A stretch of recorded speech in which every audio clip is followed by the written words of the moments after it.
करंधम बोले, ब्राह्मण, आप भगवान शंकर की पूजा का विधान संक्षेप से बताने की कृपा करें, जिसका पालन करने से मनुष्य शिव के पूजन का पूरा फल प्राप्त कर सके। महाकाल ने कहा, राजन, सदा प्रातः काल, मध्याह्न काल और सायंकाल में भगवान शंकर का भजन करें। उनके दर्शन और स्पर्श से मनुष्य निश्चय ही कृतार्थ हो जाता है।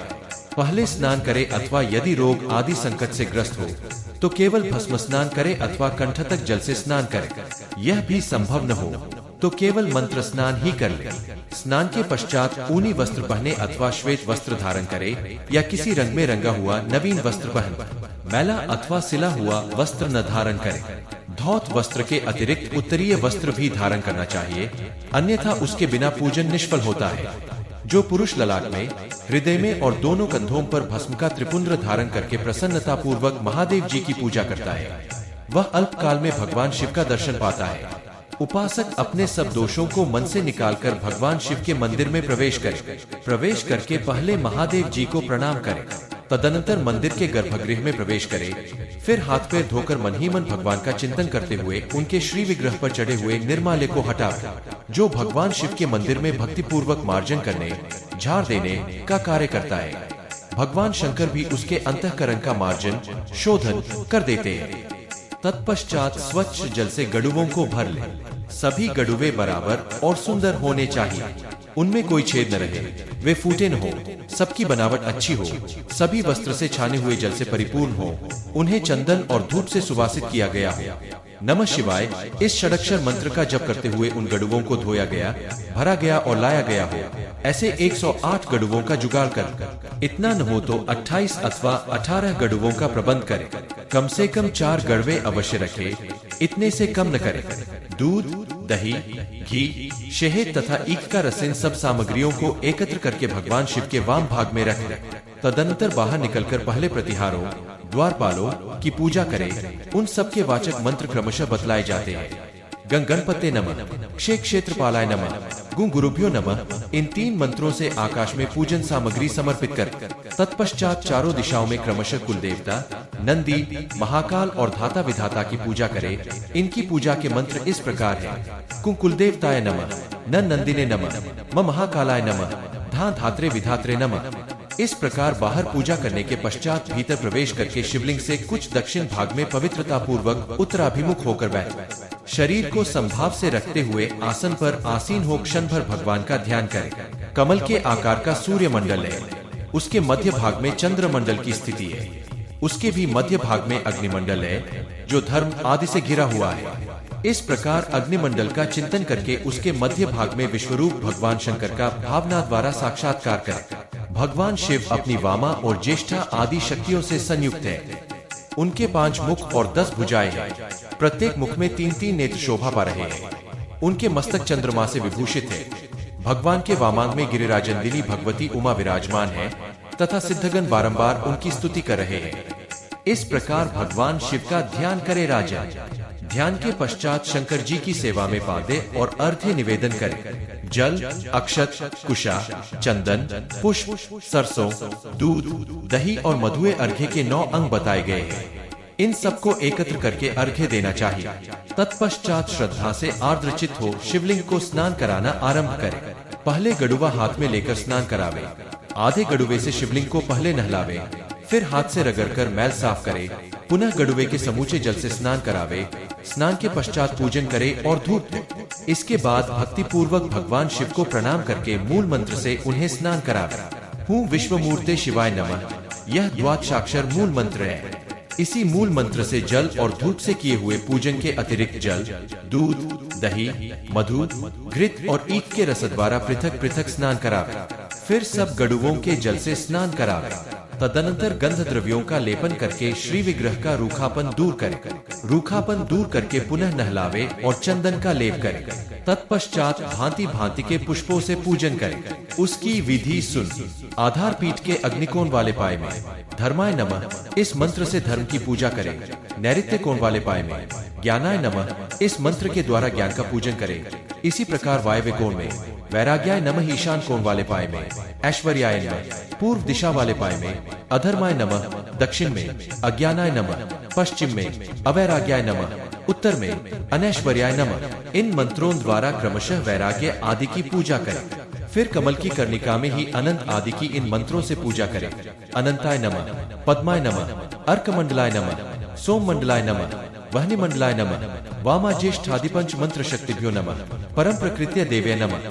इसके बाद ईशान, तत्पुरुष, अघोर, वामदेव तथा सद्योजात नामक 5 मुखों वाले रुद्र साध्यव सुआदित्य तथा विश्वेदेवादि देव स्वरूप अंडज, स्वेदज, उद्भिज और जरायुज रूप स्थावर जंगम मूर्ति परमेश्वर एवं विश्व मूर्ति शिव का नमस्कार पूर्वक पूजन कर। मंत्र इस प्रकार है। ईशान, तत्पुरुषा, घोर, वामदेव, सद्योजात, पंचवक्त्राय, रुद्र साध्यव स्वादित्य विश्वेदेवादि देवरूपायांडज, स्वेद, ज्योतिज, जरायुज रूप स्थावर जंगम मूर्ति परमेश्वराय। हुम विश्व मूर्ति शिवाय नमः। तत्पश्चात त्रिशूल, धनु, खड्गपाल, कुठारेभ्यो नमः। इस मंत्र से त्रिशूल आदि की पूजा कर। तदनंतर जलाधार के मुख भाग में चंडीश्वराय नमः। इस मंत्र के द्वारा चंडीश्वर की पूजा करें। इस प्रकार विधि पूर्वक पूजन करके भगवान शिव को अर्घ्य निवेदन करें। हे महादेव जी, जल, अक्षत, फूल और इन उत्तम फलों से युक्त यह अर्घ्य ग्रहण कीजिए। पूजा की पूर्ति के लिए मैं इसे समर्पित करता हूँ। इस प्रकार अर्घ्य देने के पश्चात यदि अपने में शक्ति हो तो धन के द्वारा भी भगवान का पूजन करें। इसके बाद क्रमशः धूप, दीप और नैवेद्य निवेदन करें, घंटा बजावे और आरती करें। देवाधिदेव महादेव जी के ऊपर शंख आदि वाद्यों की ध्वनि के साथ आरती घुमानी चाहिए। जो देवाधिदेव त्रिशूलधारी भगवान शिव की आरती का दर्शन करता है वह समस्त पातकों से मुक्त हो जाता है। फिर जो स्वयं ही भगवान की आरती उतारेगा उसके लिए तो कहना ही क्या है। जो भगवान शिव के समीप नृत्य, संगीत तथा वाद्य इन तीनों का आयोजन करता है उस पर भगवान शिव बहुत संतुष्ट होते हैं, क्योंकि गीत और वाद्य का फल अनंत होता है। तदनंतर अनेक प्रकार के स्तोत्रों द्वारा महादेव जी की स्तुति करके दंड की भांति पृथ्वी पर गिरकर प्रणाम करे और देवेश्वर शिव से अपने अपराधों के लिए क्षमा प्रार्थना करते हुए कहे, भगवन्, मुझसे जो सुकृत अथवा दुष्कृत हुआ है उसके लिए आप क्षमा करें। जो इस प्रकार भगवान शंकर का विशेषतः इस महाकाल लिंग का पूजन करता है वह अपने पिता, पितामह और प्रपितामह का सब पापों से उद्धार करके चिरकाल तक रुद्रलोक में निवास करता है। इस विधि से भगवान महेश्वर का उपासक होकर और सदाचार में स्थित रहने का व्रत लेकर जो मनुष्य बंधन से छूटने के लिए तन्मय होकर भगवान शिव का पूजन करता है वह सब पापों से छूटकर शिवलोक में जाता है। जो इस प्रकार भगवान शंकर की पूजा करता है उसने मानो समस्त संसार को तृप्त कर दिया।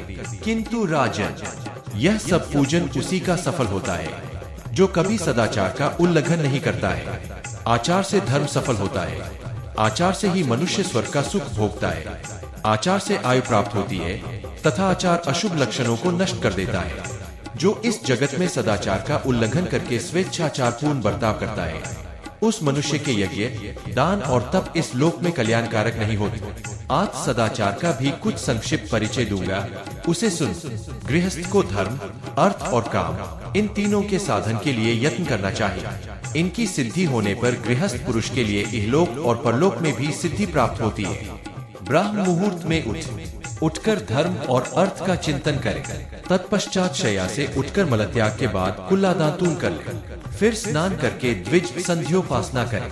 विद्वान द्विज को उचित है कि वह शांतचित्त, संयमी तथा पवित्र होकर पूर्व संध्या की उपासना उस समय प्रारंभ करे जबकि प्रातःकाल आकाश के तारे अभी कुछ दिखाई देते हो तथा पश्चिम संध्या सूर्यास्त होने से पहले ही प्रारंभ कर। इस प्रकार न्याय पूर्वक संध्योपासना करता रहे। आपत्ति काल के सिवा कभी भी संध्या कर्म का परित्याग नहीं करना चाहिए। राजन, झूठ, असत प्रलाप तथा कठोर भाषण सदा के लिए त्याग दे। दुष्ट पुरुषों की सेवा, नास्तिकवाद तथा असत शास्त्रों को भी सदा के लिए छोड़ दे। 2 दर्पण में मुंह देखना, दातून करना, बाल संवारना और देवताओं की पूजा करना इन सब कार्यों को महर्षियों ने पूर्वाह्न में करने योग्य बताया है। पलाश की लकड़ी का आसन, खड़ाऊ और दातून भी वर्जित है। विद्वान पुरुष आसन को पैर से न खींचे। एक ही साथ जल और अग्नि को न ले जा। गुरु, देवता तथा अग्नि के सम्मुख पाव न फैलावे। चौराहा, चैत्य वृक्ष, देवालय, सन्यासी, विद्या में बढ़े हुए पुरुष, गुरु तथा वृद्ध जन इन सबको अपने दाहिने करके चलना चाहिए। धर्मज्ञ पुरुष को आहार, विहार और मैथुन ओट में रहकर ही करने चाहिए। इसी प्रकार अपनी वाणी और बुद्धि की शक्ति, तपस्या, जीविका तथा आयु को अत्यंत गुप्त रखना चाहिए। दिन में उत्तर दिशा की ओर मुख करके मल और मूत्र का त्याग करना चाहिए तथा रात में दक्षिण दिशा की ओर मुख करके करना चाहिए। ऐसा करने से आयु नहीं घटती अग्नि, सूर्य, गौ, व्रतधारी पुरुष, चंद्रमा और जल के सम्मुख तथा संध्या के समय मलमूत्र त्याग करने वाले मनुष्य की बुद्धि नष्ट होती है। 2 भोजन, शयन, स्नान, मलमूत्र का त्याग तथा सड़कों पर भ्रमण करने पर दोनों हाथ, दोनों पैर और मुंह इन पांचों को भली भांति धोकर आचमन कर, नदी में, श्मशान भूमि में, राख पर, गोबर पर, जोते बोए हुए खेत में तथा हरी भरी घास वाली भूमि में मलमूत्र का त्याग न करे। बुद्धिमान पुरुष कुएं आदि से निकाले हुए जल के द्वारा ही शौच क्रिया करे। जल के भीतर से, देवस्थान से, बाम्बी से और चूहों के स्थान से निकाली हुई तथा शौचावशिष्ट फेंकी हुई इन 5 प्रकार की मिट्टियों को त्याग दे। विद्वान पुरुष हाथ को उतना ही धोए जितने से मल की गंध और लेप दूर हो जाए। अपने आप को ताड़ना न दे, दुख में न डाले, दोनों हाथों से अपना सिर न खुजलावे, स्त्री की रक्षा करे, उसके प्रति अकारण ईर्ष्या छोड़ दे, भगवान सूर्य को अर्घ्य दिए बिना कोई कर्म न करे, प्राणियों से द्रोह न करके मन में भगवान शंकर का चिंतन करते हुए धन का उपार्जन कर, अत्यंत कृपण होवे, किसी के प्रति ईर्ष्या न रखे, कृतज्ञ होवे, दूसरों से द्रोह पैदा करने वाले कार्य में मन न लगावे, हाथ पैर से चंचल न हो, नेत्रों से भी चपलता न सूचित करे, सरल भाव से रहे, वाणी से अथवा अंगों की चेष्टाओं से भी अपनी चपलता का परिचय न दे, अशिष्ट पुरुष का संग न करे, व्यर्थ विवाद और अकारण वैर न करे, साम, दान और भेद इन 3 उपायों से अपना मनोरथ सिद्ध कर। दंड का आश्रय तो तभी लेना चाहिए जब उसके सिवा दूसरा कोई उपाय न रह जाए। फटा टूटा आसन, टूटी खाट और फूटे बर्तन को त्याग दे। नृप श्रेष्ठ, अग्नि और शिवलिंग इन दोनों के बीच से न निकले। 2 अग्नि, 2 ब्राह्मण, पति और पत्नी, सूर्य और चंद्रमा की प्रतिमा तथा भगवान शंकर और नंदिकेश्वर वृषभ इनके बीच में होकर न जाए, क्योंकि इनके बीच से जाने वाला मनुष्य पाप का भागी होता है। विद्वान पुरुष एक वस्त्र धारण करके न तो भोजन करे, न अग्नि में आहुति दे, न ब्राह्मणों की पूजा करे और न देवताओं की अर्चना ही करे। कूटना, पीसना, झाड़ू देना, पानी छाना, रांधना, भोजन करना, सोना, उठना, जाना, छींकना, कार्यारंभ करना, कार्य को समाप्त करना, मुंह से अप्रिय वचन निकल जाना, पीना, सूंघना, स्पर्श करना, सुनना, बोलने की इच्छा करना, मैथुन करना तथा शौच कर्म, इन 20 कार्यों के होते या करते समय जो सदा भगवान शंकर का नाम स्मरण करता है, उसी को शिव भक्त जानना चाहिए। शेष दूसरे लोग नाम मात्र के शिव भक्त कहे गए हैं। शिव जी को प्रत्येक कार्य में स्मरण करने वाला वह शिव भक्त निश्चय ही शिव स्वरूप होकर अंत में शिव को ही प्राप्त होता है। विद्वान पुरुष पराई स्त्री से बातचीत न करे। यदि कभी आवश्यकतावश उनसे वार्तालाप करे तो माता जी, बहन जी, बेटी अथवा आर्य इस प्रकार संबोधन करके बोल। हाथ और मुंह जूठे हो तो कोई बात न करे और न किसी वस्तु का स्पर्श ही करे। उच्छिष्ट दशा में सूर्य, चंद्रमा, तारे, देवता और अपने मस्तक की ओर देखना भी मना है। बहन, बेटी अथवा माता के साथ भी एकांत में न बैठे, क्योंकि इंद्रिय समुदाय दुर्जय होता है। उनसे विद्वान पुरुष भी मोह में पड़ जाते हैं। यदि गुरुदेव घर पर आ जाए तो उनके लिए स्वयं उठकर यत्न पूर्वक आसन की व्यवस्था करे और चरणों में मस्तक रखकर प्रणाम करे। विद्वान मनुष्य उत्तर और पश्चिम की ओर सिर करके कभी न सोवे। सिरहाने की ओर दक्षिण दिशा अथवा पूर्व दिशा को रखकर शयन करना चाहिए। रजस्वला स्त्री का दर्शन स्पर्श न करे, उसके साथ बातचीत भी नहीं करनी चाहिए। जल के भीतर मलमूत्र और मैथुन न करे। भगवान शिव के भक्त को चाहिए कि वह अपने वैभव के अनुसार देवता, मनुष्य, ऋषि तथा पितरों को उनका भाग समर्पित करके शेष अन्न का स्वयं भोजन कर पवित्र हो आचमन करके पूर्व या उत्तर की ओर मुख करके दोनों हाथों को घुटनों के भीतर रखकर मौन भाव से भोजन करे। उस समय भोजन में ही मन लगाए रहे और अन्न के दोष की चर्चा न करे। यदि वह अन्न किसी उच्छिष्ट आदि दोष से दूषित हो गया हो तो उस दोष के प्रकट करने में कोई हानि नहीं है। ऐसे दोष के अतिरिक्त किसी अन्य दोष की चर्चा नहीं करनी चाहिए। नग्न होकर न तो स्नान करे, न सोवे और न चले ही। यदि गुरु के द्वारा कोई अनुचित कार्य भी हो जाए तो उसे अन्यत्र न कहे। वे क्रोध में हो तो उन्हें मनावे। दूसरे लोगों के मुख से भी गुरु की निंदा न सुने। सैकड़ों कार्य छोड़कर भी धर्म की कथा वार्ता सुने।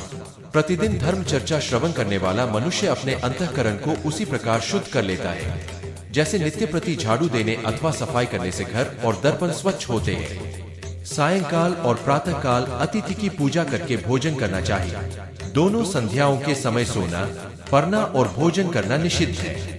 संध्या काल में मोहवश भोजन करने वाला मनुष्य शराबी के तुल्य माना जाता है। स्नान करके मनुष्य अपने बालों को न फटकारे, मार्ग में छींकने और थूकने पर अपने दाहिने कान का स्पर्श करे तथा मन ही मन समस्त प्राणियों से इस अपराध के लिए क्षमा मांगे। नील का रंगा हुआ वस्त्र न पहने, कपड़े को उल्टा करके न पहने, मलिन वस्त्र त्याज्य है तथा जिसके कोर या किनारा न हो ऐसा वस्त्र भी धारण करने योग्य नहीं है। हाथ, मुंह और दोनों पैर धोकर आसन पर बैठे, दोनों हाथ घुटनों के भीतर रखकर 3 बार आचमन करें, 2 बार मुंह पोंछे, फिर जल से मुंह, आँख, कान, नाक तथा अपने मस्तक का स्पर्श करें। पुनः 2 बार आचमन करके सब कर्म करें। छींक और थूक आने पर, दांत में अन्न आदि लगे रहने पर तथा पतितों के साथ बातचीत करने पर अवश्य आचमन करना चाहिए। विद्वान पुरुष को सदा तीनों वेदों का स्वाध्याय करना चाहिए तथा धर्म पूर्वक धन का उपार्जन करके आत्म कल्याण के लिए यत्न पूर्वक भगवान का यजन करना चाहिए। बुद्धिमान पुरुष को उचित है कि वह नीच श्रेणी के मनुष्यों के लिए भी कभी अनादर सूचक तू का प्रयोग न करे।